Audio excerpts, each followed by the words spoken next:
Hello and welcome to Don't Bury the Lead. We recap WWE Smackdown every Saturday night, but tonight's a little bit different. We're going to recap on Monday night. We'll go head to head with Raw here. My name's Johnson Dell. I'm joined by Dom Scarcella. Dom, get and tell the people a little bit about yourself.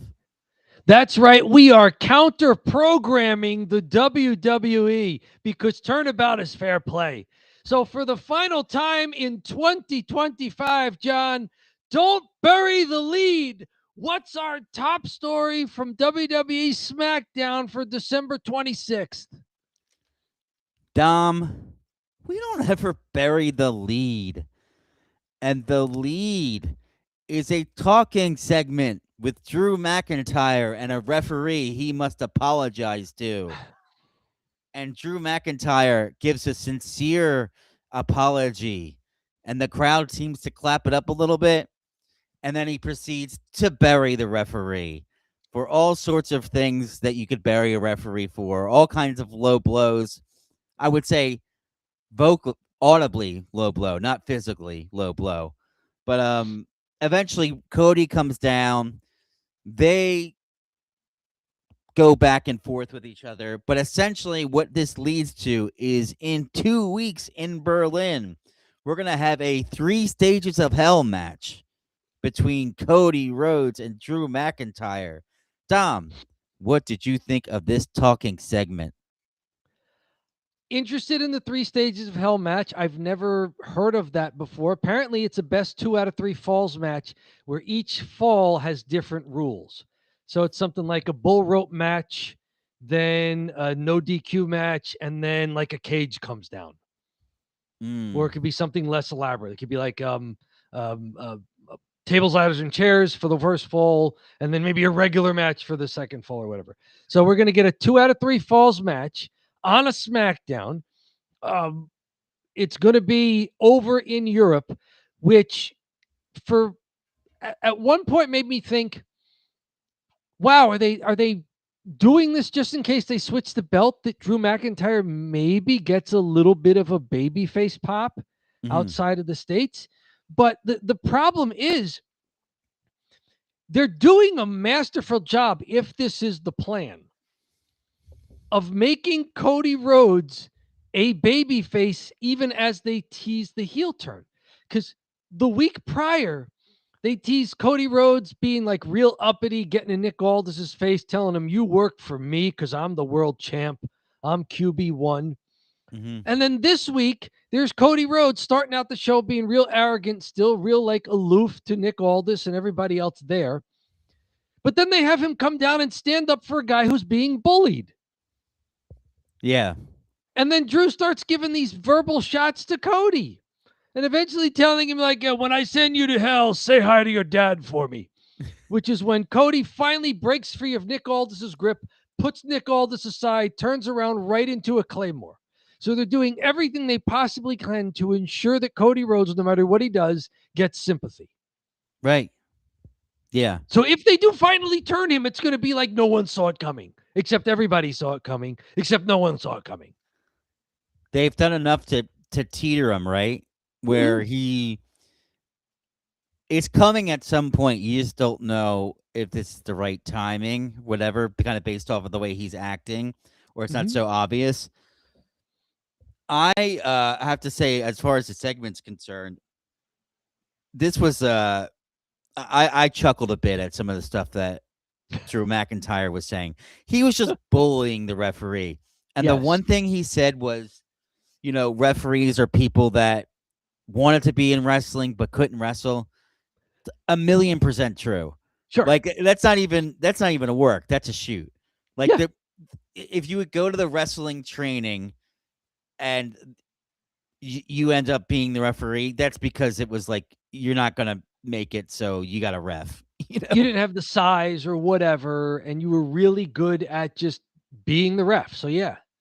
And oddly enough, I feel like in pro wrestling, if you're thinking about, longevity of your career and, not taking all the bumps, but being a big part of the show and being in the ring, it's a pretty sweet gig versus being the pro wrestlers like they have a bump count, right? And there's Mhm. only so much they can take. So it's not a bad gig, but it is still a gig. You're not the wrestler, right? So But it's very athletic. You have to know what's going on. Um, you in some ways you're the guy with the earpiece on. So if somebody in the back is disappointed with the match, you get screamed at first. in many ways, it's more important that you know what's going on rather than the wrestlers. Even like you must be that clued in, right? If there's something that the boys in the back definitely want to happen, and you've got your earpiece in, because you see the earpieces in the WWE sometimes. Like sometimes they're very visible. Oh yeah, Like these guys are getting instructions from the back, and then they have to communicate it. So it's especially if there's younger talent out there, less experienced talent. A lot of times they rely on the ref. hmm So yeah, you've got to be clued in. You have to know the moves. You have to be very athletic. I have told people to go back and watch the first Clash of Champions for Ric Flair versus Sting in the main event, and don't just watch it for the 45-minute time limit draw between Flair and Sting. Watch the ref. It's the greatest job of officiating in the history of officiating. Like the guy is all over the place. He's almost expending more energy than Flair or Sting. And yeah. I forget his name, and I apologize for forgetting his name. Whoever you are, way back in '88, it's the best job of refereeing you'll ever see in your life. He's so athletic. He's all over the place. He's involved in everything, but he's not the main star ever. You know, that's a good sign that you don't know who it is because Right. that's the referee's job is to stay out of the way. You Yep. shouldn't always. I should say at least if we're watching, we're probably going to notice a lot of other stuff, but like the casual fans shouldn't always notice too much of the ref. Yep. They shouldn't stick out too much, right? No, Because if you they're should sticking know the out too work much, stuff like, oh, the ref has his back turned now and is distracted and should obviously turn around because three people are on the apron with chairs. right? And then that's the old trope in the tag team stuff is like the ref never sees it when the baby faces tag because the heels have him distracted. He turns around and he pushes the guy who just tagged in out of the ring and makes the baby face who was taking all the punishment stay in the match. Yeah, so Yeah. as you notice the ref when it's part of the work. But Mhm. other than that, you're supposed to leave the match thinking, oh, the wrestlers did a great job. Yeah, you're right. I mean, there's a bunch of stuff too, right? Like the ref has to be. It can't be physically imposing because No. it makes the other guys look worse. Like if you go in Yeah. there and you've got a jacked ref, I know the UFC does it, but in pro wrestling, you really want to give the imagery that there are two monsters facing each other. So they Yes. have to find a small guy to do it, That's why or a Gordon small girl. Soley and Gene Okerlund were so good at doing interviews Yeah, right. because the wrestlers towered over them. Amongst many things, Mean Gene was great for. One was Yes. his natural God given size and being like so much tinier than Hulk, right? When he Yeah, and Hulk Hogan but or if whoever. Mean Gene had all the same skills, but he was 6'2", it's like, we don't know if this is Mm, gonna work. yeah, too big. You look like you could take Hulk. Right, Um, so, but yeah, so I, anyways, I like it. Drew McIntyre continues to amaze. yeah, Like he's fantastic. Even when he has a good point, it's like he's still such a heel. right, You right, know? right, right. Well, we've got that main event talking segment, and I think we could probably move into the follow because it was Sure. pretty We got straightforward. 4 matches, right? Yeah. So we're gonna move into the follow. Do you want to pick a match or want me to pick the Sure. match? I want to pick what is, I mean, by default, the match of the night, but would have been the match of the night even if there were probably other really great matches on the card. U.S. Championship. It was not an open challenge this week because Ilya Dragunov had said already that Carmelo Hayes gets this shot because Carmelo Hayes, A, got screwed out of it, and B, tagged with Ilya last week to help him. So he gives the title shot to Carmelo Hayes, and in 14 minutes of screen time plus a commercial, so this was more than a 15-minute match, Carmelo Hayes wins his first singles title on the main roster. He hits the Let's see. Great closing sequence here. They're fighting on the ring apron. Ilya hits a fireman's carry slam onto the apron, then goes for some sort of top turnbuckle move, but Mello counters just enough with his chest cracker that they call the first 48. And then he quickly scampers up to the top turnbuckle and hits his top turnbuckle leg drop that they call the nothing but net and gets the pinfall. The crowd cheered for it. So they've done a good job. This was babyface versus babyface, and the crowd popped for Carmelo Hayes. Like, I think there's enough people who go to the WWE live shows who are familiar with the product, and I think there's a lot of people out there who appreciate the hard work that Carmelo Hayes has put into it. He's on TV more than any other wrestler, maybe over the last 2 years. He does what they tell him to do. He does what they ask of him. And it's good to see his hard work rewarded. Like, he wrestled a great match. So did Ilya Dragunov. And the fact that Carmelo Hayes beats Ilya Dragunov, who did so well with the title after beating Sami Zayn, who did so well with the title. Like, there's a lineage with the U.S. title now where whoever gets it now gets to kind of stand on the shoulders of, yeah, this belt has some prestige now. Yeah, this whole year with the U.S. title has been great. Probably the only Starting with LA Knight, right? Yeah. LA Knight taking it from Shinsuke Nakamura that nobody can understand why they did that and then buried Shinsuke. Yeah. But yeah, since LA Knight took it, Jacob Fatu at WrestleMania, Solo Sikoa took it from Jacob, Sami Zayn took it from Solo, Ilya took it from Sami, and now Carmelo Hayes. So there's been a lot of switches.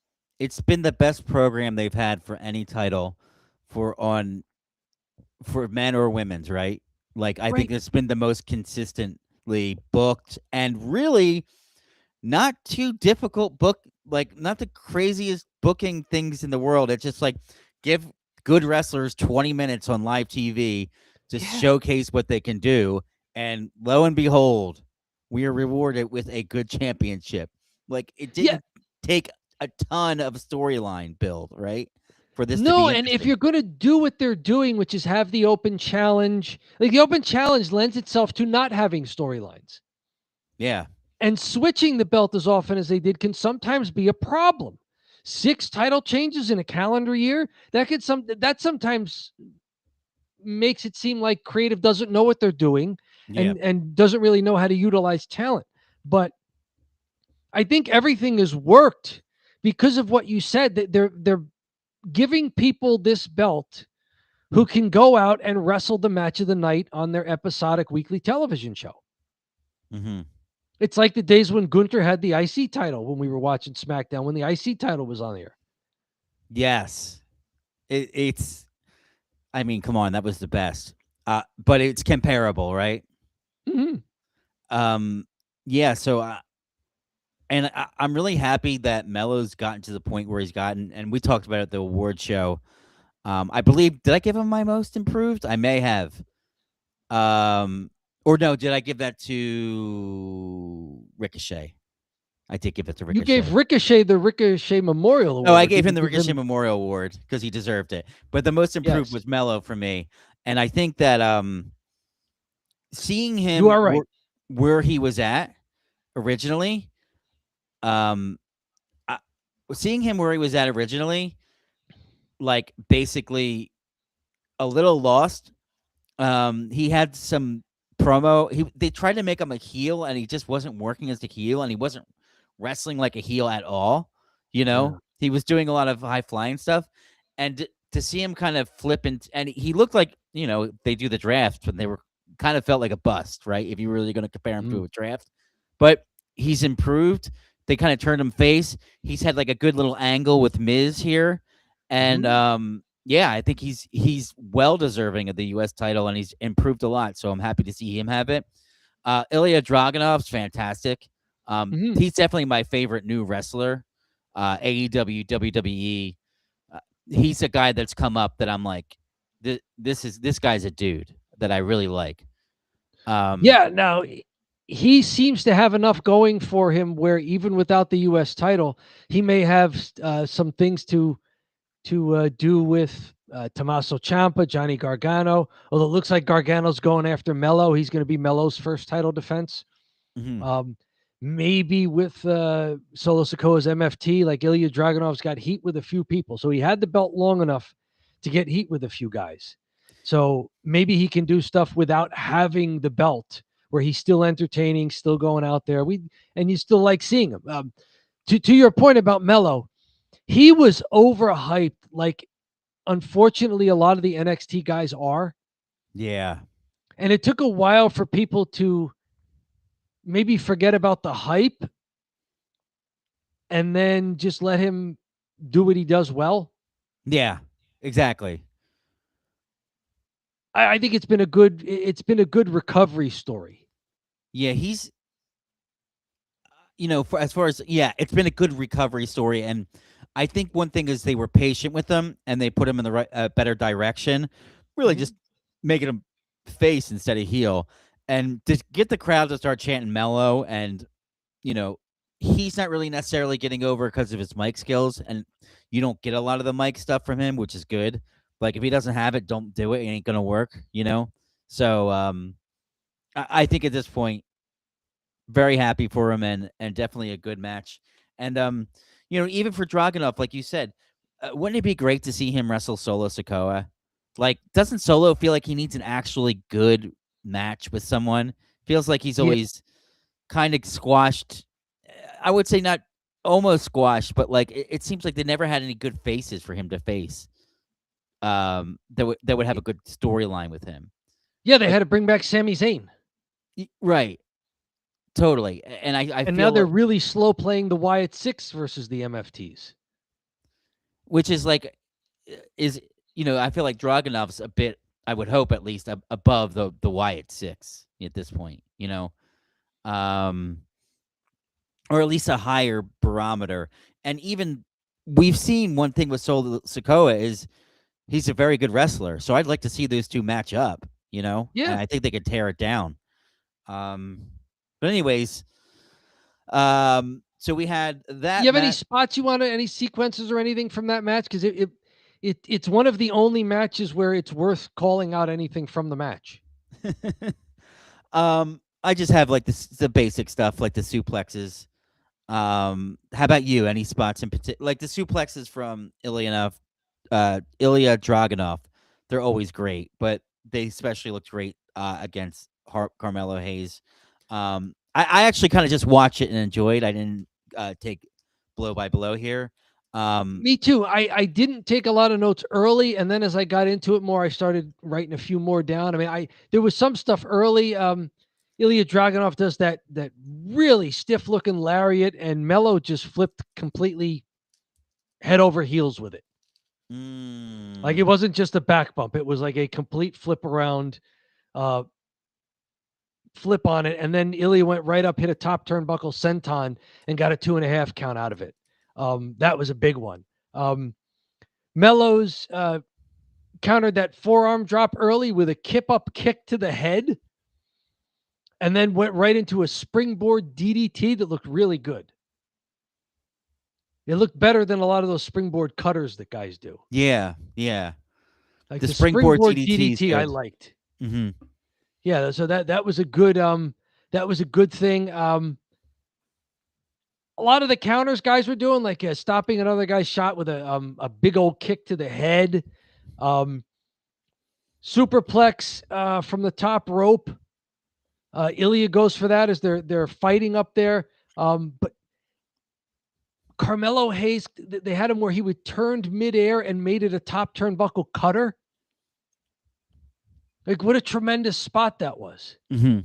You For know, like sure. some of these things, they look way too contrived because they have to be set up so carefully. Like it takes you out of the fact that it's a fight Right. when you see the guys just like balancing on the top turnbuckle, like trying to steady each other, and like almost like they're counting down, like, okay, you ready? On the count of three, One, 1, two, 2, 3, three. go!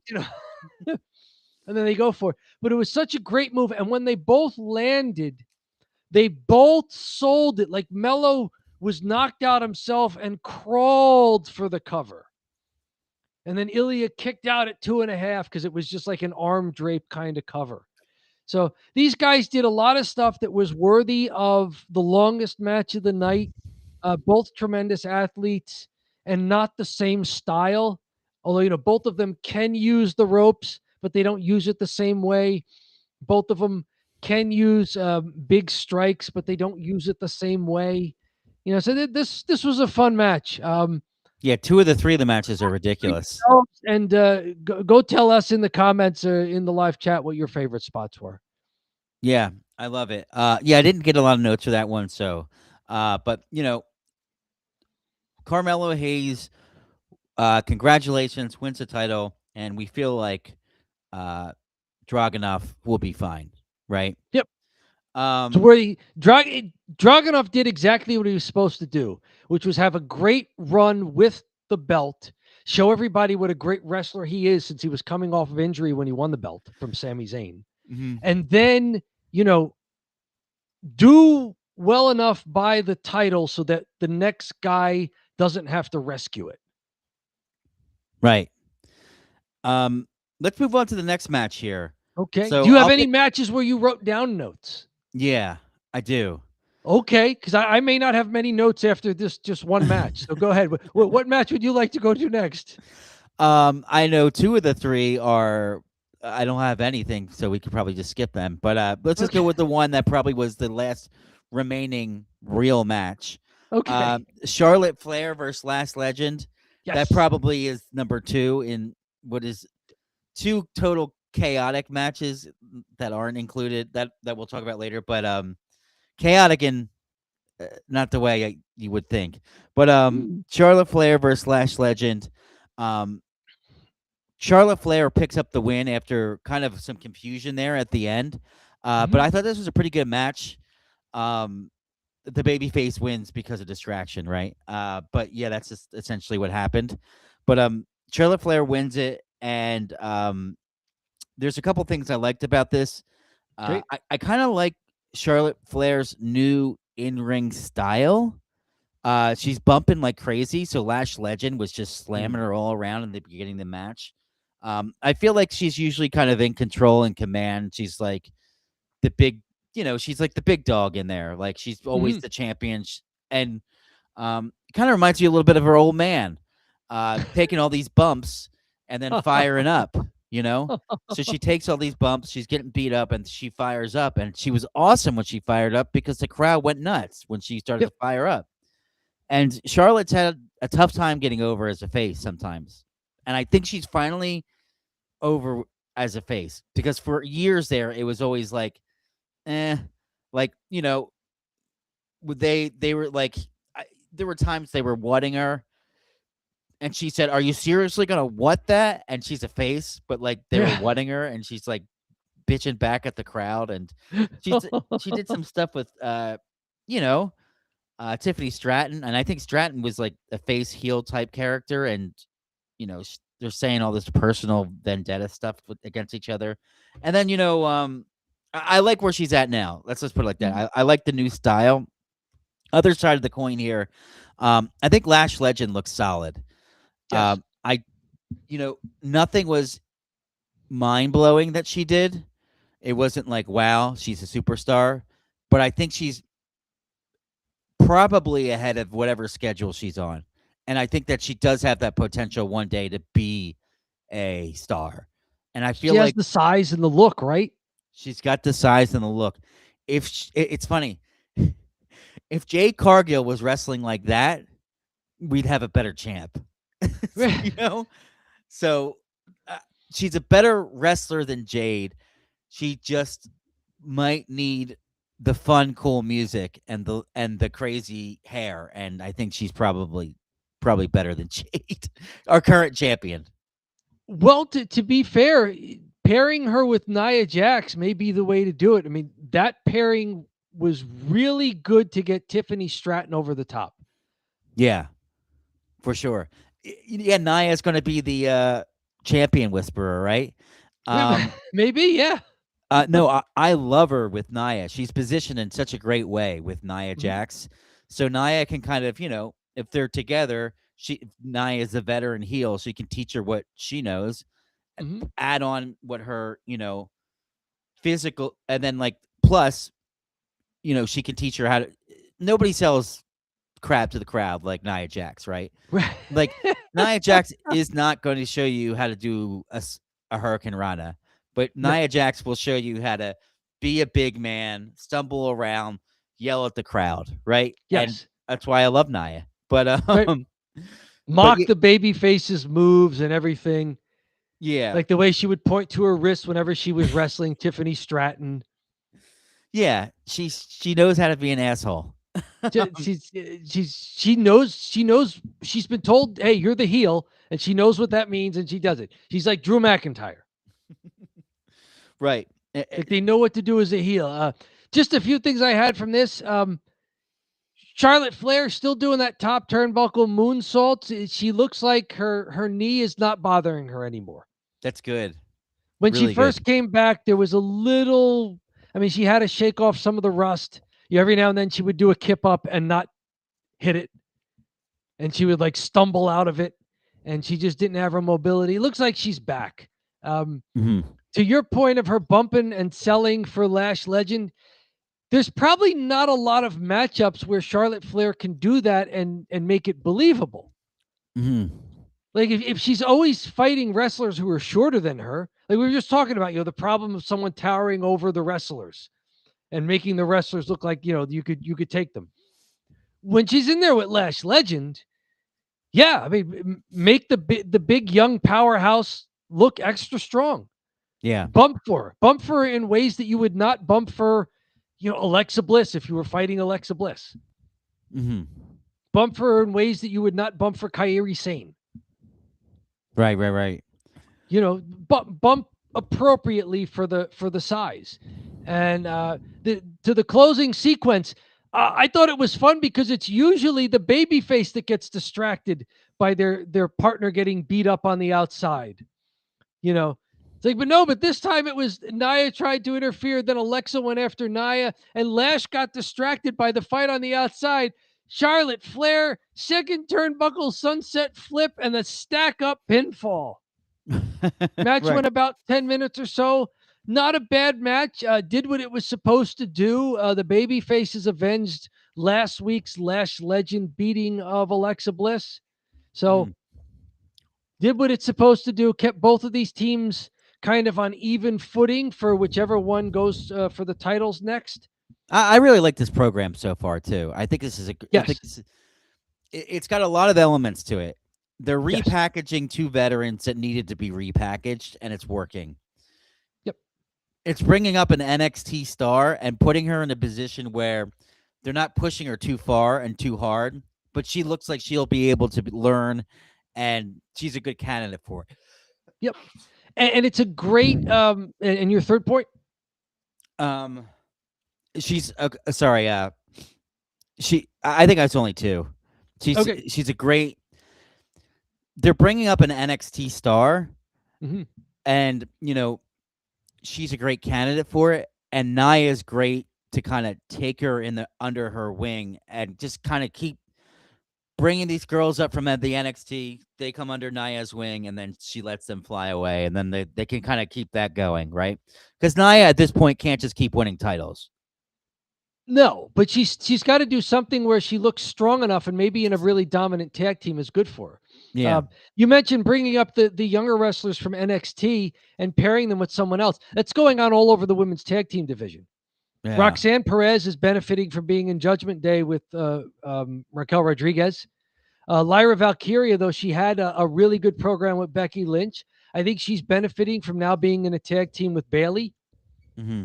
And in fact, you brought up you hinted at the women's world title situation with Stephanie Vaquer and Jade. I mean, I can name you 13 women right now who are involved in tag team feuds who I think are more interesting and better wrestlers than the two people who have the world titles. We will Yeah, go the four in this match: Charlotte Flair, Alexa Bliss, Nia Jackson, Lash Legend. Let's go Asuka and Kairi Sane, Rhea Ripley and Io Sky. That's 8. How about Bayley and Lyra Valkyria? They've both been really strong over on Raw. That's 10. And Raquel Rodriguez and Roxanne Perez look really good. they had the belts for a while on Judgment Day. They've been very good. I think they'd be really good as singles wrestlers too. And Liv Morgan's back now. That's 13. I mean, you throw in Becky Lynch and a surprisingly fast rising Maxine Dupree. Yeah. There's 15 women who are not in the world title picture, who are better than the current world title holders. I love it. Or if you want to like nuance that, who have been given better programs than what creative has given to the world title holders at the moment. Yeah, Maxine Dupree for sure. That's somebody I was like, oh, yeah, she looked great. She actually looked better. Yeah, like She's been trained at the dungeon and it paid off. Yeah. Like she learned. She's gotten so much better. I knew this was going to happen with Jade because like the WWE does not mess around with women's wrestling. They have a lot of good women's wrestlers. So when she's at the top like that, it's like, are you sure it's her? Because there's so many other people that are so much more skilled than her. She's like moved up to a more talented roster, but it's the same wrestler that she was in AEW. And I know she's improved a little bit here and there, but it's still like putting the belt on her is crazy. I don't know what creative is doing with her. I think it is, and I'm just going to say it, I just think that Hunter sometimes really wants to rub it in AEW's face and just said, hey, we got the girl and we're going to push her and 90-90 boo-boo. And I don't know what that does for WWE, and I don't know, quite frankly, what it does for WWE, what it does for Jade in general to push her when she's not ready, and what it does for AEW just makes them look better, you know? Yeah, right. So yeah, they're almost doing with Jade what they did with Carmelo Hayes. It's been hype machine, hype machine, hype machine. And we haven't. When does it turn into something other than hype machine? and at least with Carmelo Hayes, they put him on TV so often, gave him chances to wrestle. Jade's been almost invisible. No, as a wrestler. Yes. She's getting into arguments in the back. Every now and then she comes out to the ring and says, I'm that bitch, and, you know, gets her intro and her music. So we get her personality, but they're not, she's not getting the time and the opportunity to show what you'd want a world champion to show. And frankly, I see clips of Raw that I don't watch the full shows of, but Stephanie Vaquer, I mean, she's in a program with Nikki Bella coming out of retirement while the Intercontinental picture is on fire and so's the tag team division. Yeah. Like they've inverted the pyramid. Like the world titles are getting like buried. And the mid card and the tag team stuff is on fire. But we haven't even, I mentioned to you 15 wrestlers before. Yeah. 15 wrestlers. That doesn't count Naomi, who had to drop the title after doing the best work of her career during her pregnancy.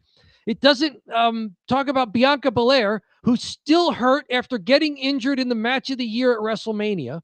Right. That's 17 women you could talk about. Tiffany Stratton was getting better, and they've maybe they're playing up that she really is hurt, or she really is hurt. But there's 18 women who are above both of the world title holders at this point. No questions asked either. Crazy. I know. It is like, it's bizarre land. And I could see one of them being weak and one of them being like, and whoever's weak has to be chicken shit heel. And then you're like, okay, then it makes sense. No, it's not the case. It's both of them. And Jade is squashing everybody. So she's just like out here, just squash machine, Goldberg style champ. And it's not a squash division, as these tag team matches keep showing us. Like you right. watch Charlotte Flair versus Lash Legend. It's an old veteran versus the recent caller from NXT. And it's a solid match, and you can see why both of them belong on the main roster. AEW's women roster was weaker when Jade was there. So her squashing everyone was like, yeah, Julia Hart, to name a couple AEW women, like they were like 22-year-old tiny blonde girls. So it's like, yeah, okay. Like she should be squashing these girls. Like they're just learning how to wrestle. Yeah. So, at the end of the day, Dom, I'm gonna have to say that's pretty crazy. I mean, we should make a video about this because I didn't even once you started listing the wrestlers, I was like, wait a second. You did name like 15 wrestlers. And I think you'd be hard bargain to have people say no, you're wrong. Like, Right. but anyways, yeah. So One of the women wrestlers we did not mention had a match later tonight as part of a tag team. It was Chelsea Green and Alba Fire versus Julia and Kiana James. This match went 4.5 minutes with Julia just ragdolling and pinning Chelsea Green in what was a near squash of a tag team match.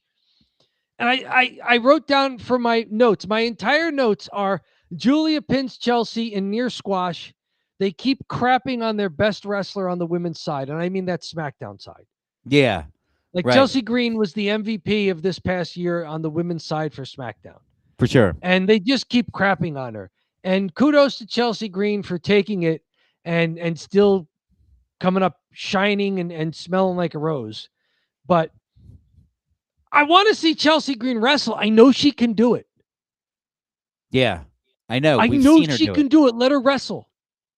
We've seen her do it. I don't know what they're doing. I don't know. And I think you can continue to lean into the comedy act and still be a good wrestler. It's like for some reason, if they're a comedy act, they have to be jokers in the ring. It's like no, they could do both. And the key there is in the ring. Yeah, be a total diva backstage and when you do your promos. Mm-hmm. Fine. But when you get into the ring, it's a wrestling match. Let her wrestle. She can do it. She's a good athlete.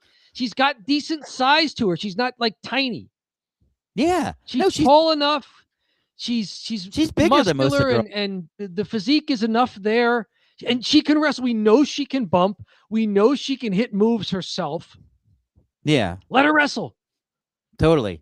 Like creative is squashing Chelsea Green.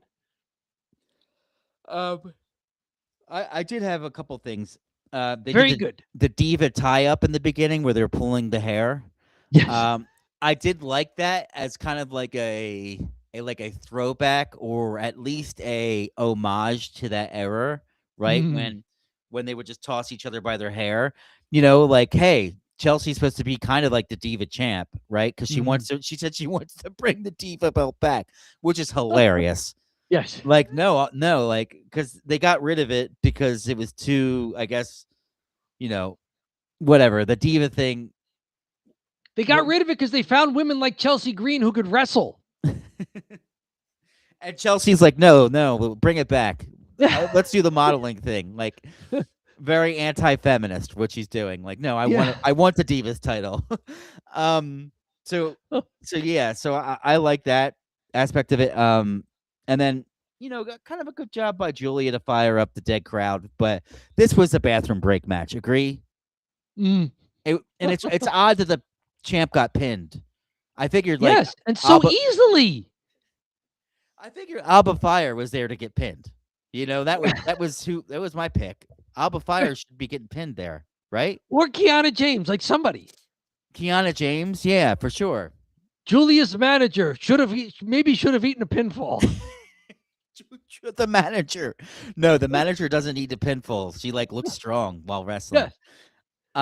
While wrestling Diamond Girl Scruggs in there to take care of some business. She looks strong while wrestling the champ, Yes. But okay, that was that match. One more bathroom break on the card this evening. Oh boy. When this opened the night, and when this match started, I thought, oh no, this is gonna be a terrible SmackDown, isn't it? Seeing all this stuff. Like when it started, just the beginning here. Sorry, we all announce it. It's Joe Hendry versus The Miz in a very bizarre comedy match. All Christmas decorations out there, and it's like a Miracle Christmas... on 34th Street fight, as Nick Aldis announced late. Yes. So they've got it's pure comedy fest. You got everyone out there. You got Otis. You got R-Truth dressed up as a bunny, and that's because he's confused with which holiday it is. Yes. Um, you have a Tozawa really was there. yeah, you got a really lowbrow ball joke by the Miz. You got them when he pulled out the ornaments. They pulled out guitars to hit each other, and one was a ukulele and the other one was a guitar. So he has the Yes. bigger, that was good. I like that. Um, just just stupid as hell. But anyways, Joe Henry wins. You got anything for this one, Dom? Sure, it started off with Joe Henry in the ring doing a parody song about The Miz, whom he had that confrontation with during the Saturday night's main event for John Cena's final match. Um, and he's singing his tune there, Jingle Bells, Miz has tiny balls. Right. Every time he's on a team, he takes all the falls. Jingle bells, Miz has tiny balls, and this one was good. He'd rather be in Hollywood, but they won't return his calls. So one really good line in there. Then they have the match, and I gave Miz the Ricochet Award when we did our awards last week for the guy who looks strong, even though he puts over other guys regularly. In this match, it took Joe Hendry, Otis, Tozawa, and R-Truth to beat The Miz. So congratulations to WWE Creative for making The Miz look incredibly strong and making Joe Henry look like an overmatched chump who doesn't belong on the main roster. Yes. It went the opposite If way, that right? was your goal, I don't know why they had all those guys out that were faces jumping him in on it. I guess it was a wildly stupid match, and I could only think that none of it should be taken seriously. none of it should be taken seriously, and that's why it's the kind of thing that they would give to what the first time we saw it, it was the New Day versus Imperium. Mm-hmm. Or was it somebody else versus Imperium? It was the Brawling Brutes and the New Day were some of the Nutcracker toy soldier guys. You do it with guys who don't need it, but like you're bringing up Joe Hendry, you're trying to give him a good showing on the main roster, And and this the is not, first thing you have him do is look like a total chump who needs Otis, Tozawa, and R-Truth to make it a 4-on-1 match against The Miz. they think highly of Joe Henry. This is not the match that he should start his WWE main roster career with. This Like is at not how you book a baby face you think highly of. yeah, and it seems that they do because they've brought him in. Yep. Did he wrestle WrestleMania? He was the surprise opponent for Randy Orton at WrestleMania. I mean, it wasn't a long match, but everybody popped for him. It was fantastic. He got to do his moves. Yeah, he got to do his moves and lose to He got Randy to do Orton. Joe Hendry stuff. Yeah, and at the end of the day, yeah, you'd think if he had a future with the company, he would have a different entrance. And like, where are the Yes Boys? Prince Pretty and Prince.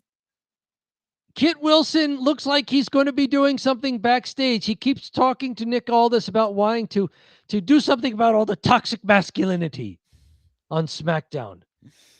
And so apparently he's getting to do something next week Oh, for nice. maybe the first SmackDown of 2026. Elton Prince, I don't know where he is. Mm. And he was the guy who had a little bit more size than Kit Wilson. They both And can he was work the guy too. almost that you thought could have a singles push if they were going to give it to one guy. Mm-hmm. But I haven't seen Elton in a long time. Kit Wilson's he's hinting at being involved in stuff backstage. But I don't know. Um, You checking the rosters now?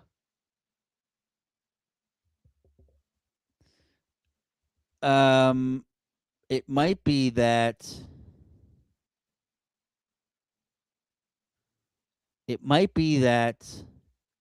I mean, these are rumors, so separated shoulder. You'd expect 6 months of him needed surgery. So the fact that he's been gone that long and they've now made a change Oh, it with was a this. separated shoulder.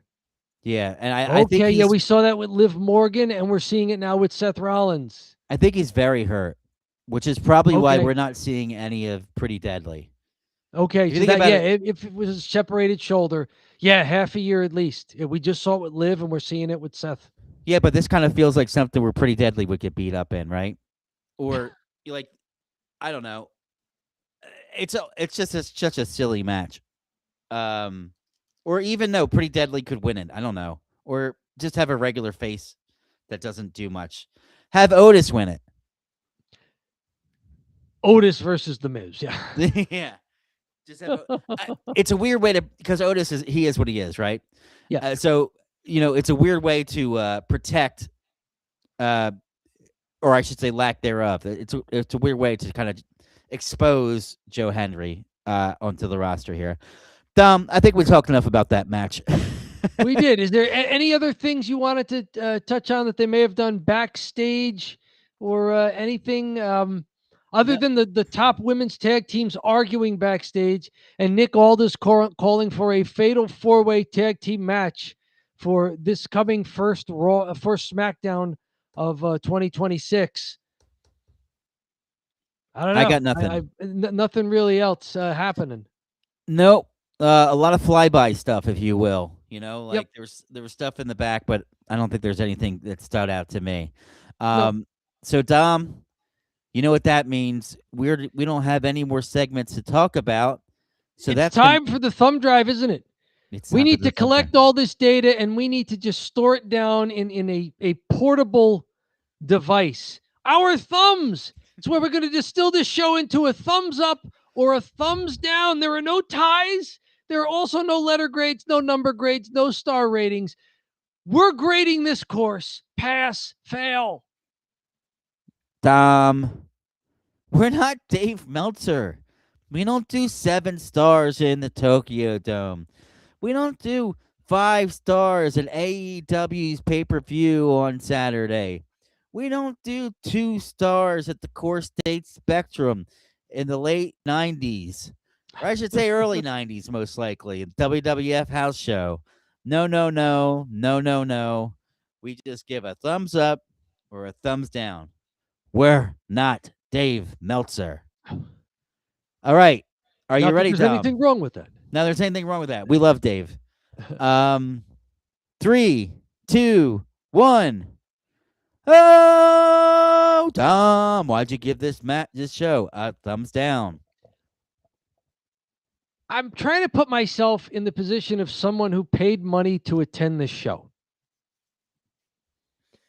And I'm hoping that this was a taped show that was also maybe they taped Raw with it. Because if you paid money to attend this show and all you saw was Carmelo Hayes beating Ilya Dragunov and then like the AI slop version of a wrestling program, I would have been very disappointed. Yes. Congratulations to Carmelo Hayes. Great story. We love the match. That can't be all you talk about on a 2-hour show. We spent more time talking about how great the tag team division is that we didn't get to see a match from. We like went on a tangent. Right. We were talking a lot about not a lot about the show. From my perspective, you have the U.S. title championship. I like Lash Legend versus Charlotte Flair. I thought that actually saved the show for me. Okay. That in general. The very beginning, I pressed fast forward. I'm like, okay, I guess I'll just watch this dumb match. But I noticed that the crowd really popped for it, and I was like, oh, don't be such a Grinch. It's a dumb comedy bit. And, then you got Lash Legends versus Charlotte. Then you had the main, and then even the talking segment at the end. I thought it was barely a thumbs up. It could have easily been a thumbs down, but it was like, all right. But I will say this, although it was a thumbs up, I would skip it. Put it like that. I wasn't so pissed when I was watching it, but I would say you could have easily skipped this and you would be missing nothing. Are you excited for SmackDown returning to the 3-hour format as is rumored for 2026? No, They will be getting a lot of thumbs downs. Is it official? I don't know. They're fortunate that they do SmackDown on Fridays, which makes it the easiest show for us to recap because the weekend is right there. Yeah.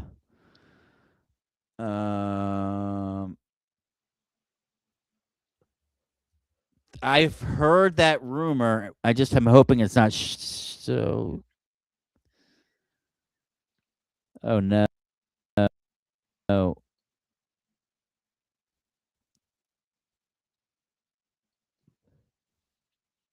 If this is correct, this is from SE Scoops. Okay. WWE Sports entertainment eventually scoop, returns. maybe? Yeah, returns to a 3-hour format on January 2nd, KeyBank Center in Buffalo. Oh, I will be giving a thumbs down. I don't care what happens. A 3-hour show in like the snow belt in January. Yes. I hope that's a one-off. I'll have to dig into it a little more. Oh man, what are we gonna do if it goes to 3 hours? Can we switch? Can we switch TV shows? Can we watch something different? I mean, maybe we could. The problem is going to be SmackDown was because it was a Friday show. It was always the easiest one to recap because we could do it the very next day on a Saturday usually. Yeah.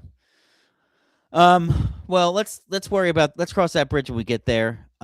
Maybe I'll just do what I did last year, which is I'm only gonna watch 2 hours of it, and then that's all I got.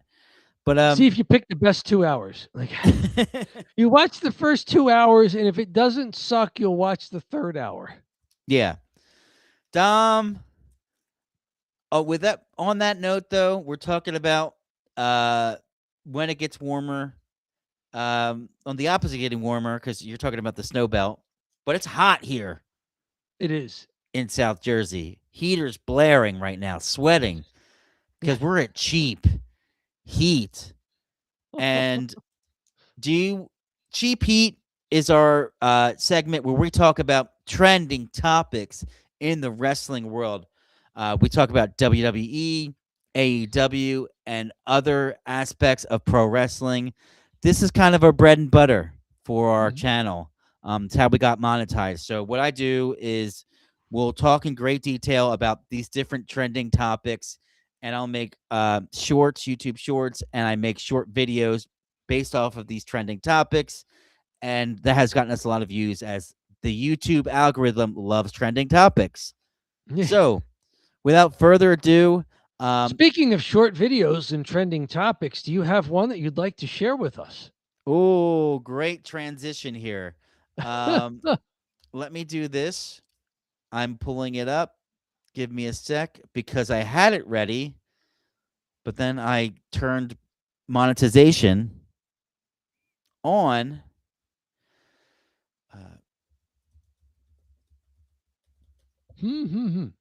Yeah, so this is it right here.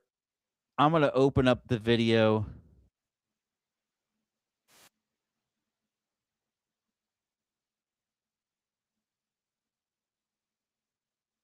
All right. I'll also have the rest of it ready to go.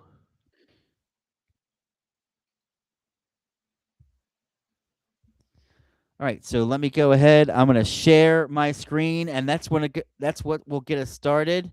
And this is a cameo from Ric Flair. And I'll press play.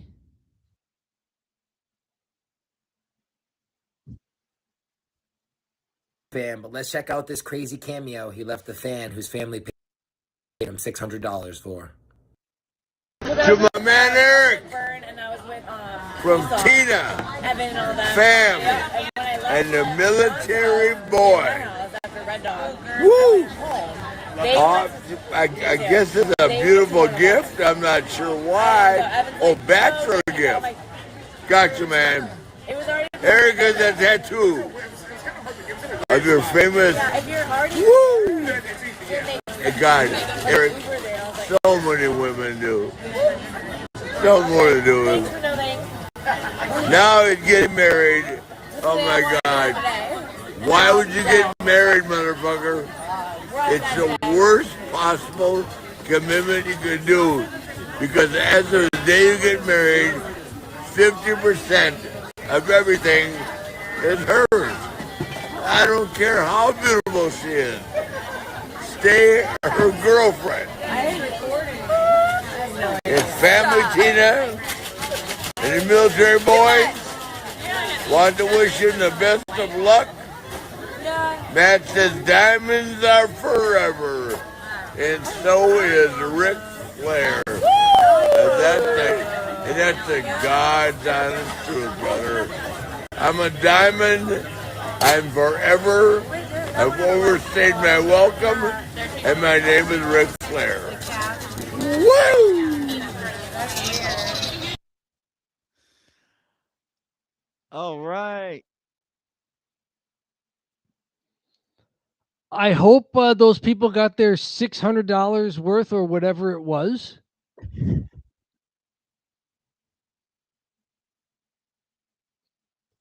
Yeah, I've heard of celebrities doing this kind of thing. You know, there's a really easy online form you fill out, you pay the money, and it's like the singing telegrams, except it's done electronically, and it's instead of just sending the singing telegram, it's the famous person delivers it as well.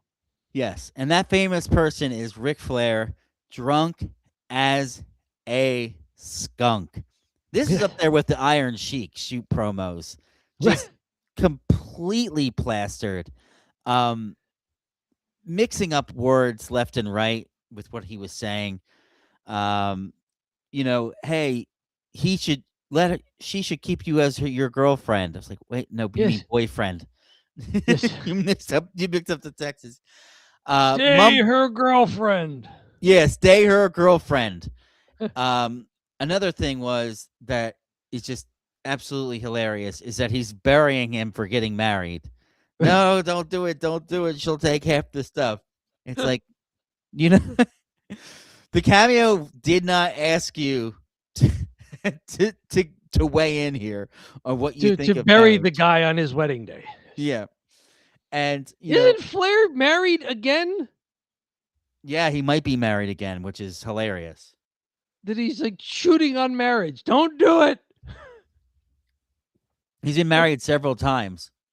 So you would think he's a big fan of it. But at this point, I might have alluded to this earlier. This is Iron Sheik material, Iron Sheik on those RF shoot videos where he's sitting there and he's got the beer and he's like, Hulk Hogan is a no good son of a bitch, and he's like going on and on, throwing all kinds of slurs around that would not fly today on YouTube, but calling people all kinds of slurs, trashing everyone, trashing Jake the Snake because he didn't give him enough cocaine when they snuck it over the border, like crazy stuff, and he's out of his mind as he's explaining this, but. Typically, I wouldn't want to subject Ric Flair. It's Ric Flair's just drunk, whatever. Typically, I've seen Flair footage of him drunk, but it's somebody else taping him without him knowing. And I was like, I don't want to do that. Yeah.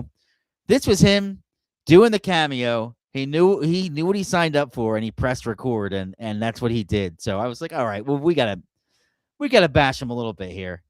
He's showing up to work drunk. If I showed up, I work from home. If I showed up like that and I entered my Zoom call, right, that wouldn't fly, right? Yeah. But also at the end of the day too, I do have to say this. I'll end here. If you get a cameo from Ric Flair, you probably are pretty pumped that he's wasted doing it, because like you're getting the real thing, right? You're getting the real Ric Flair, because he's always talking about jet skiing and flying, and what are the lines? The jet flying, limousine riding, kiss stealing, wheeling dealing, son of a gun. That's all night. That's a little longer. Yeah, dance all night, dance a little longer. My watch costs more than your house. I drank more spilt liquor. Something like that. I drank more spilt liquor. I've spilled more liquor than I spent more money your on house. spilt liquor in bars from here to there. Yeah. Yep. Yeah. And when he starts dancing, the fact that he wears alligator shoes, I'm having a hard time keeping these alligators down.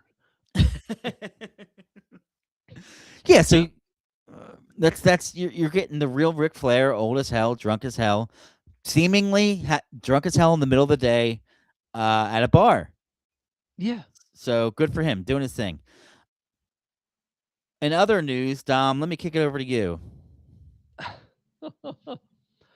All right. These will not have audio with them, but we'll be talking about the topics here. They are up on the screen if you want to look along there. The first one's coming to us from Sports Illustrated and John Alba. Tony Khan acknowledges mistake that led to AEW creative process overhaul. Basically reviewing what this year has been like in AEW. And the big news here is that Tony Khan's the head booker.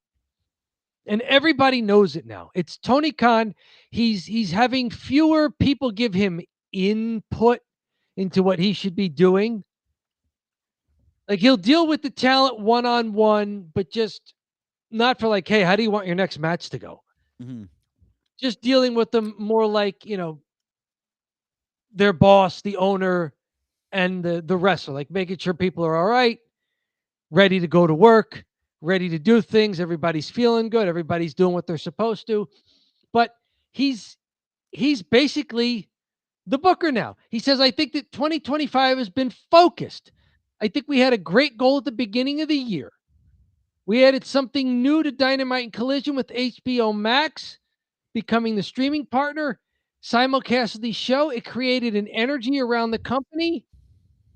And throughout this year, that's just been the sentiment, I think, in and around AEW, that this is a great year. He saw it as a comeback year for the promotion and elaborated how the renewed focus centered around him taking a more direct, hands-on approach to how the company tells stories. He's the head booker now. John, speak to some of these points. You watch a lot more AEW than I do. I see clips here and there. Has 2025 been an up year compared to 2024, 2023? Is the booking better? Were you aware that Tony Khan was now more of like the old-fashioned head booker versus, trying to give everybody their little participation in it? Tell us what you think of these comments from Tony Khan, and how do you see it as a fan? So just to be clear, what changed in the booking? I kind of missed that because he's always been the head booker. He was saying that, on the day of a show, they're having too many meetings where everybody's, suddenly throwing in there last minute, I want to do this, I want to do that. So he's getting rid of that. Oh, I never realized that. Okay, so he's probably Things were maybe a little messy with the politicking. Okay, got it. So he writes a script. That's it. You're doing it, like Vince. Maybe it's kind of Vince-ish. Yeah. The old territory days, the old WCW, NWA Crockett days, that totally Dusty makes Rhodes sense. was the head booker. Then Flair got the book for a while, and it was pretty clear who had the book. So, I mean, do you think Tony's up to it? He's 43 years old. He's been in AEW now for a handful of years, 5, 6, 7 years. It started in 2018. So he should have his sea legs under him by now. Well, what say you about the booking? One of the critiques that Tony Khan gets, from a lot of the wrestlers, was that he wasn't a good boss. He's a good guy, but not a good boss. That's a CM Punk quote. And while I don't really take anything CM Punk says with a grain of salt, but there were other people that would also say things along the lines of like he was hanging out with the boys all the time. He just kind of wanted to make everyone happy. So maybe he kind of put his foot down and said, hey, like, this is what you're doing tonight, and rather than having the politics involved and bending and that starts to piss everyone off, right? Oh, if you're Yes. cool, if you're super nice to Tony, you go in there and like, oh, I kind of want to go over. He's like, all right, we'll have you go over. Stuff like that. Where he's just bam, this is what we're doing. I do have to say that kind of makes sense, and I think that would work too, and it would help with the backstage uh issues that they've had, right? Because at least hey, Tony's the boss. This is what we're doing, and we're not changing it. It doesn't seem like he's become antagonistic toward the talent. It's just that he's showing himself to be a supportive owner, a supportive supervisor, just in a different way. He's like, look, yeah, let's talk. Let's make sure everybody's ready to go to work and that you're feeling all right. We'll hang out and everything, but I have a job to do, and it's not, being HR. Yeah. I'll have to tell you too, another thing that's really helped out, I think, in general, and I believe this is a comeback year for AEW. And there's several reasons why. WWE done two stupid things. Maybe three. One, the product's gotten worse this year. There's no two ways about it. The 3-hour SmackDown, the advertisements all over the place. John Cena on his hands and knees kissing the Rydia, Saudi Arabia on the mat. It looked horrible. As he leaves, the show isn't as good. As far from a creative standpoint, they relied heavily on Cena for everything, and it's kind of made that big title mean a little less. In addition to like all these things I'm stating, counter programming, AEW only brings to light that they have shows just to counter program AEW and keeps AEW in the wrestling fans' head. And it can't look good to a wrestling fan, but also it won't. It makes them aware. You're giving them promotion. You're counter programming. You're giving them promotion that we pay attention to these guys. And lastly, I'll say one more thing. CM Punk's a champ. Cody Rhodes is a champ. Jay Cargill's a champ. Ricky Starks, I don't know what he is now. He was a champ, and they all took a picture together. So all the AEW guys are good enough to run your company. That's what you're saying. It doesn't really make AEW look that weak, does it? Right? Nope. It makes it look like they got a bunch of talent over there, and WWE's willing to put belts on them, and which means that their talent isn't as good. They didn't bury It looks like them. the invasion. It looks like the WCW. This could have been like an NWO thing. It's like AEW invaded WWE and took all the belts. Yeah. So I think that's a big thing. Those are things that WWE did. I do think that there are things that AEW has done correctly. I think they really got down to moving on from CM Punk, because that 1 year after the CM Punk stuff happened, it was so much egg in their face, especially to see him go back to WWE and have initially a lot of success with WWE. And I think even up until this point, he's still been pretty solid. I think he's cooled off a little bit, but when he first came back that first year, for him to do as well as he did, and for them to kind of still talk about it and take shots at WWE, they were doing that on the programming. They showed the footage of the fight in the back between CM Punk and Jungle Boy, which only buried Jungle Boy, and it made AEW look really petty and stupid. And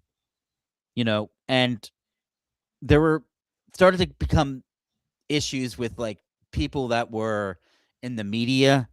Ariel Helwani, Tony Khan just said nobody can go on that show anymore, and Ariel said he gave a horrible interview, and so Tony's just like said nobody can go on a show anymore. Recently, like a month or two ago, Tony and Ariel squashed the beef and sat down and had an interview, and he's like, hey, good, sorry about that, blah blah blah blah blah. And Ariel's a pretty big media member, I'd have to say. And we see him on some WWE programming, like on the panel, whatever they have. He's part of the booth, Yeah. before and after shows. So, I Yes. mean, I would think if you're an AEW person, you'd want to go on his show. Right. It's like you're counter programming WWE by So they got rid of some of that stuff. They got rid of some of the petty stuff, and now I think, additionally, they're headed in the right direction. Samoa Joe is awesome, and just giving him the belt. They got some old WWE guys doing some really cool stuff. The Hurt Syndicate's great. Ricochet's been great there. You've got Tony Storm, who, for my money, is the best women's wrestling character, women's or men's, the best wrestling character in wrestling today. Wow. Very Unlike good. unlike Joe Hendry, Joe Hendry's funny, right? But they don't make her look like a joke in there, and they give her the title, and she wrestles a really strong style, like a Japanese strong style.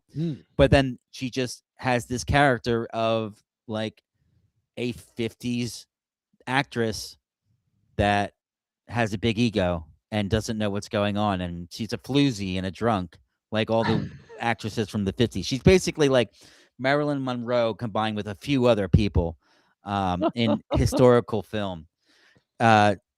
It's amazing. So I think that Tony Storm is kind of carrying that company.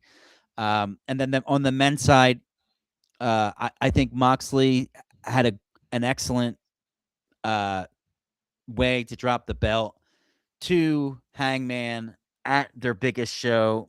Again, WWE tried to counter program, but they just pushed through it, and that show got really high marks, and I watched it, and it was excellent. So Good. Mercedes Moné, I think, also has been a great addition because the women's division there is weak, and it's getting stronger. And now you got Mercedes Moné. One more thing, and I know I'm kind of rambling here. One more thing I want to say was an advantage. The women's and men's War Games, AEW, about 3 weeks before then, they did Blood and Guts, which is War Games. It's the same exact thing. They call it Blood and Guts. And the Blood and Guts was way better than Survivor Series War Games. It was a better. Oh wow! Okay. Yeah, it was on free TV. There's a lot of people in the crowd. I've seen the crowd start to bump up as they've lowered their ticket prices too, and they've made it very obvious they're lowering ticket prices, so people are starting to fill in. Good. So I think AEW's really had a great year, and I hope to continue to see them be a strong number 2. So it helps the product we watch, WWE, the number 1. So I know that's a long breakdown, but just thought I like it. Recent pay-per-view stuff this past weekend. It looks like MJF is back as the big title holder. So it went from Hangman, and did it go to Samoa Joe, and then it looks like it's now back on MJF for the second time. They had a fatal 4-way, and MJF was in the fatal 4-way. That's crazy. Okay, I didn't see it yet, but I wasn't. I was probably gonna watch. I should have illegally. said spoiler alert. Sorry. No, all good. No, I'll definitely watch it at some point. Excellent work. More wrestling finance stuff. Hey, from Clutch Point, Netflix sets a date for Stranger Things WWE collab after the series finale. New Year's Eve is apparently the finale of Netflix's Stranger Things. This is the last season of the 5-season series. Season 4 ended like 3.5 years ago. Had a bad taste in a lot of people's mouths. I heard from some big fans of it. So this 5th series here is supposed to, I don't know, maybe be John Cena's farewell tour, retirement tour. John Cena's heel turn? Right, yeah, like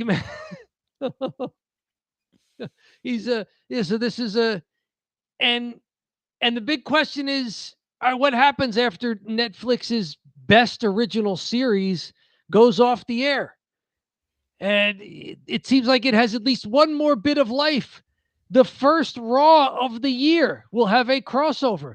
Don't know what that means, actually, but some people have chimed in. The WWE Gets Stranger Netflix teased with their caption on X there. It's going to be a big night with CM Punk versus Braun Breaker for the World Heavyweight Championship, Wow. among other things going on. But some people were joking. Some people who know both programs were joking. The Undertaker portals into the Upside Down. Count me in, one fan wrote. Apparently, Vecna is the huge villain in Stranger Things. They're thinking maybe there's going to be a Vecna appearance. They could use some better heels on WWE programming from what I've seen. Not sure if this will have collaborations beyond this. On one hand, it's obvious to see why Netflix wants to do this. On the other hand, I'm thinking back to old movie or big entertainment property collaborations with wrestling. I'm thinking of RoboCop and WCW and what a disaster that was. Yes. That's great. RoboCop and WCW. That's a throwback. Like RoboCop breaking through the cage he was in to save Sting from something. I was like, oh, Oh, no. He interfered in a match. Terrible. It was right. It was not quite the Shockmaster. Come on, you can't get any worse than the Shockmaster. No, or when they started doing cameos with David Arquette from that wrestling movie that they were trying to tie in with. Yeah, and he won the title. Yes, and then they did they had a Kiss thing for a while where they introduced a Kiss wrestler who was supposed to main event a number of pay-per-views. And I think they got out of it by just saying, yeah, the main event happens third match into the 7-match card. So they would just announce it as the main event. That's great. I was watching the NFL and they were doing a lot of Stranger Things stuff, and they had like people dressed up in the crowd, like plant fans in the crowd that were like doing weird Stranger Things stuff. So maybe it's something like that. Maybe it'll be less in your face. Yeah, I mean, you could see maybe some of the stars of Stranger Things perhaps being shown in the audience. And I wonder if they'll be involved with the matches, because I can only see that happening. I guess they probably think with football you couldn't do much. They couldn't be involved with the game, but with pro wrestling they might be more involved, right? They're in the crowd. NBA players, right? NFL players. Yeah, they've had like NFL players, NBA players shoving wrestlers. So yes, Cam Scatterbook apparently injured in Madison Square Garden, pushing into getting a shoving match with Judgment Day. Right, hilarious. Other championship matches announced: Maxine Dupree versus Becky Lynch, Rhea Ripley and Io Sky facing the Kabuki Warriors for the tag team championships. Stranger Things is nearing its season 5 finale. The first 4 episodes premiered near Thanksgiving. 3 more episodes premiered on Christmas Day. The finale is airing on New Year's Eve. So if you're a Stranger Things fan, if you're a WWE fan, let us know what you think of this this crossover here. And after you watch it, jump back into our archive over at YouTube if you're not already watching there. Leave us a comment. How do you think the crossover went? Yeah, let us know. We may be able to mention this again once it happens. But yeah, it's for the Raw for January 5th, 2026, first Raw of the year. Speaking of series finales, from WrestleZone, it's the Stinger. It's his last event, signing event, autograph signing, meet and greet event in the face paint. He wrapped up his retirement from the face paint WrestleCon stage of his career and spoke to Denise Salcedo. He said, I feel completely normal. Like this is just another gig for me, he was saying at his last gig. But you have people like my daughter, for example, who's sending these emojis on the phone, the crying emojis. Dad, this is your last one ever. And then all my buddies and all my friends coming here and being a part of this. And it's those kind of moments, because everyone's feeding it, where it's like this strong undercurrent of, wow, this is the end. This is really it. I don't know how to sum it up into the words, but the undercurrent is definitely there. Bittersweet for sure. I'll be glad to get off the airplanes and trains and automobiles, but I will miss the people for sure. Absolutely. Not just the roar of the crowd, which he had a great send-off in AEW as an in-ring performer. But Yeah. these meet and greets, the one-on-ones, the story time telling, it's amazing to hear everything that fans have to say. And they're just so appreciative and grateful, and so am I. I just want to say thank you. I love you, all of you. What say you about Sting finally doing away from the spray paint, the face paint? He stopped doing coloring his hair. He's in his 60s, so people are joking it's Grandpa Sting. He looks awesome with the gray hair. Right? He looks somehow better. In a sense, it looks silvery, like he's some cyborg or something now. Yeah. In a sense, I think he actually looks better.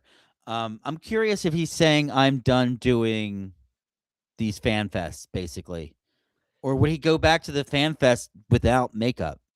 Without the makeup, yeah. I wonder what would happen. Would he do cameos for AEW or something? Maybe still in the face paint. He'd have to. Yeah. He's, wait. The final. He's been doing this for a long time. Like, he's got fans dressing up in in face paint as well. Scroll up a bit on that tweet. Sure. The final fan appearance in paint. See you soon, Pittsburgh. I wonder. 2025 or never, and the little paint palette there. Maybe he'll do it, but I feel like if he continued to do it, he would do it in paint. You know what I mean? Maybe it's really that he's done these fan fests. And maybe you never know. Here he is, his Grandpa Sting, doing a lot of these. These were from his most recent tour of these things. Fans decked out for this. Trish Stratus and Lita. Oh, wow. At one of these. I don't know if they were there as well. It looks like also at one of these WrestleCons, but there you go. Plenty of other people coming out getting things signed. We talked about, we had covered before, there was wrestling marriage proposals at the WrestleCons. Wow. So this is all from this past year with Grandpa Sting. You could see other people dressing up like Sting. It's a lot of fun. It really is like comic book character stuff.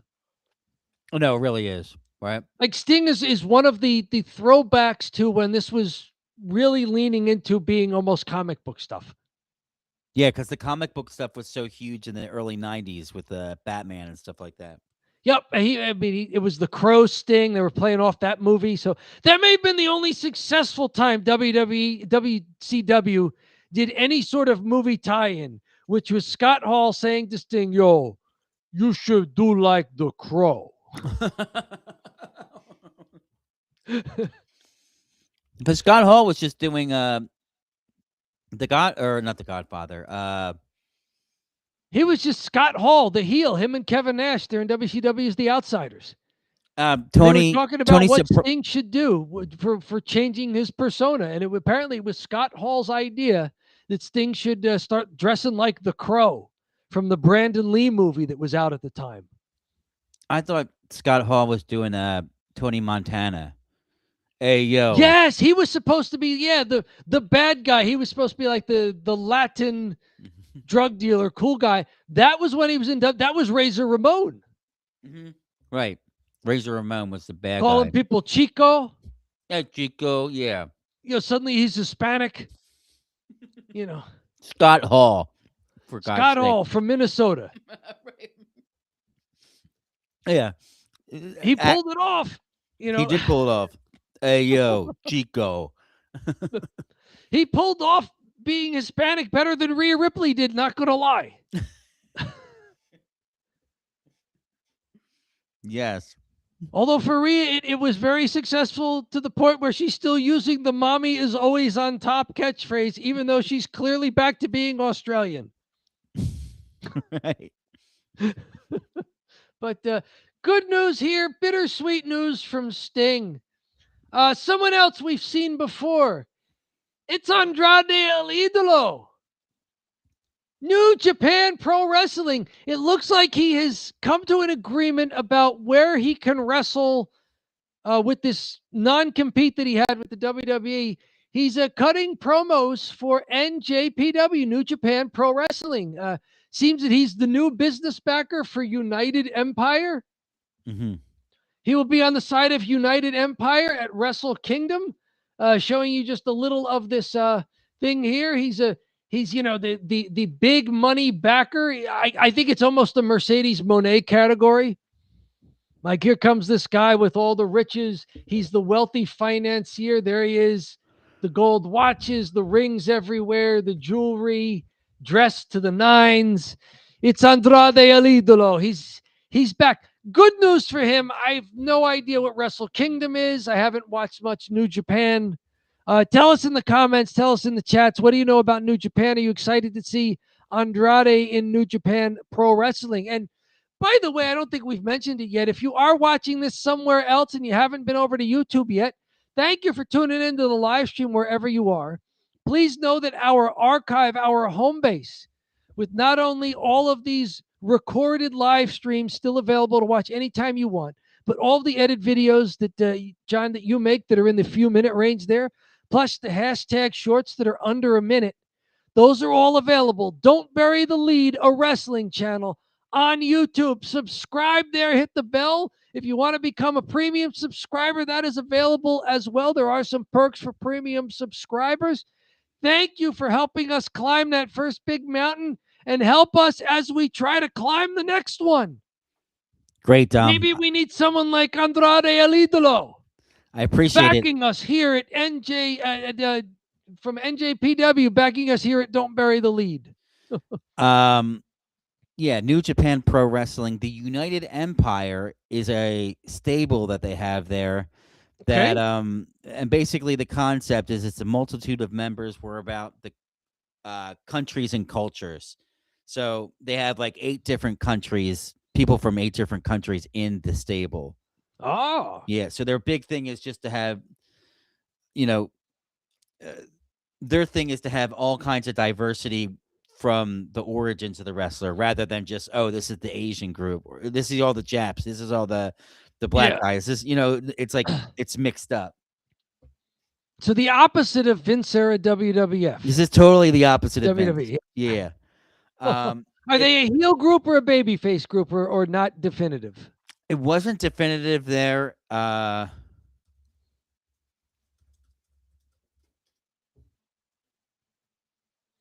Yeah, they are. But they operate as tweeners between heel and face. So Okay, very good. fundamentally heel, but they're also tweeners. Okay, because maybe they're just too cool. Mm-hmm. Right. So very good. Good news for Andrade. Good news for NJPW. Good stuff there. More AEW stuff. From Clutch Points again, AEW star Mercedes Moné reveals cousin Snoop Dogg's key advice. AEW TBS champion Mercedes Moné has revealed the key advice she once received from her cousin and rapper Snoop Dogg. I don't care what the advice is. It probably doesn't make any sense. Mercedes Moné and Snoop Dogg are cousins?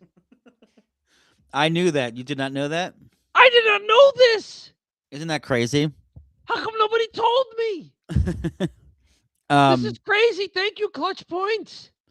It's also a reason he's so attached to the WWE and AEW. Okay. Because he's super famous. He's super duper famous. Apparently his advice was you always have to be ready. You have to keep on going. There's no time to watch the highlight reels of my life because I'm busy trying to make more. So basically his advice was like a rejected fortune cookie. So whatever. They are first cousins. Her father is Dog's uncle. Her father is Snoop Dogg's uncle. Yes, they're first cousins. Yeah. Their strong bond stems from their shared love of pro wrestling. Snoop Yeah. Dogg has remained a significant supporter and mentor in Monet's pro wrestling career. Mhm. Apparently, they appeared together at WrestleMania 32. I was not watching WWE back then, but just cool stuff. I had no idea. Here's looks like Mercedes Moné, and is that Swerve Strickland out at a Rangers game, Yes. throwing out the first pitches there? So very good. So Mercedes Moné, number 1 in PWI's 250 for women wrestler this year. We did cover that on a previous episode. Mhm. So I just had no idea they were cousins. I saw this headline. I was like, I have to send this to John. Yeah. Pretty crazy, My right? goodness. Um, Cousins. and the thing is, too, Snoop Dogg is like he's the kind of celebrity that's like been on top for decades. He's been, whatever he wants to do, he could probably do it, right? He's a crossover star. Yeah. He does Massive. cooking shows with Martha Stewart. Right. He does cooking shows with Martha Stewart, and they're hilarious. Yes. It's like, yeah, this is perfect. He does like all the advertising campaigns. He said he was giving up smoke. Did you see this one? I did not. He said he's given up smoke. He's done smoke. And they were like, oh, wow, Snoop Dogg's done smoking weed. Like, that's his gimmick, for God's sake. Yes.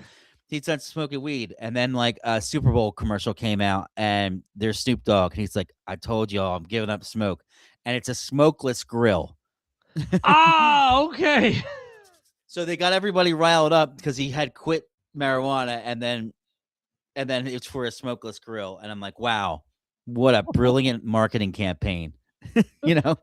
You know, for all of his reputation as, the sort of the bad boy from the hood, when they did that cooking show, Martha Stewart and Snoop Dogg, only one of them was a felon, and it wasn't Snoop Dogg.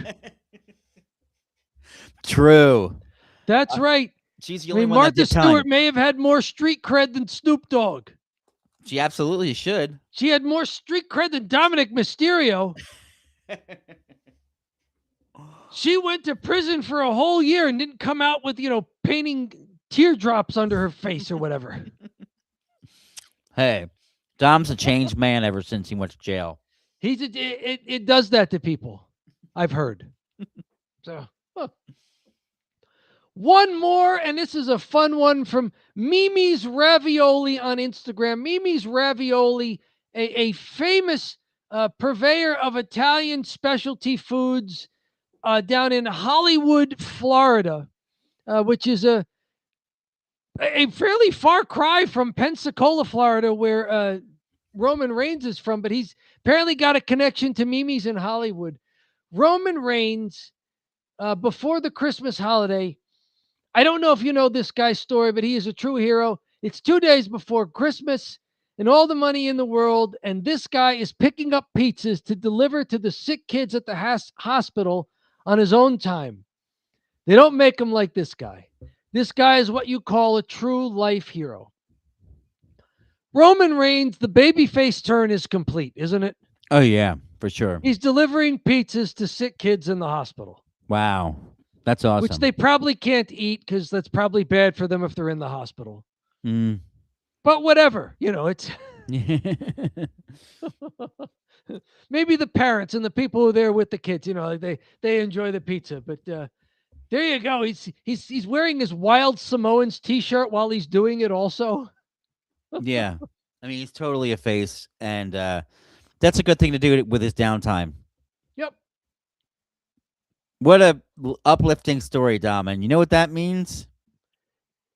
It means that we may have come to the end of Cheap Heat, unless you have anything else you want to bring up. No, that's it. We Very are done. uplifting story there. With on the story about giving pizzas to sick kids in hospitals, it is unseasonably warm. It is pathologically frugal. What is it, John? It's cheap heat. All right. We don't have anybody, Dom, in the moment too active in the chat. No problem. We do the live show anyway. It's good to recap the shows and go over the WWE, AEW, and beyond. And Of course, hey, catch it anytime you want in the archive. Yeah, and I just wanted to let you know, I just clicked onto the Italian goodbye. I got to step away. I don't know if can you fill the time here? Or... Can I fill time in the Italian goodbye? All right. I will do my best. Go for it. I will do my best. I was visiting some friends on Christmas Eve, and the wife in the family, she's Italian. So she does, I don't know if you've heard of this, the Feast of the Seven Fishes for Christmas Eve. And there were more than 7 fishes, but there were 7 fishes at least. Now, there weren't a lot of us there, but she cooked so much food.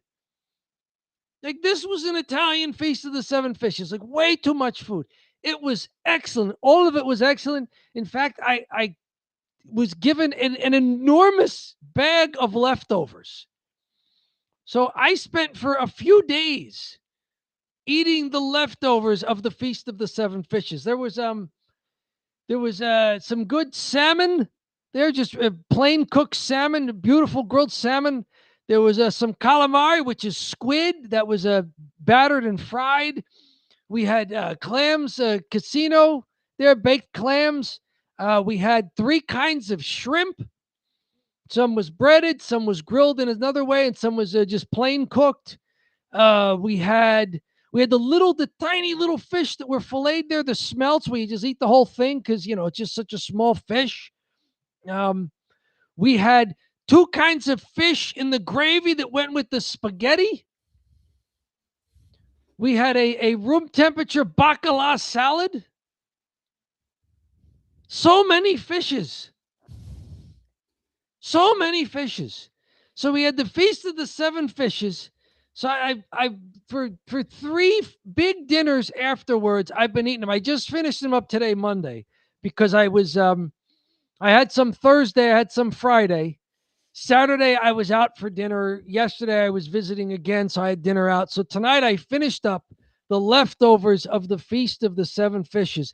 After the Feast of the 7 Fishes, for dessert, I noticed right away, it's the Feast of the 7 Cookies. There were 7 varieties of cookies. We had your standard chocolate chip.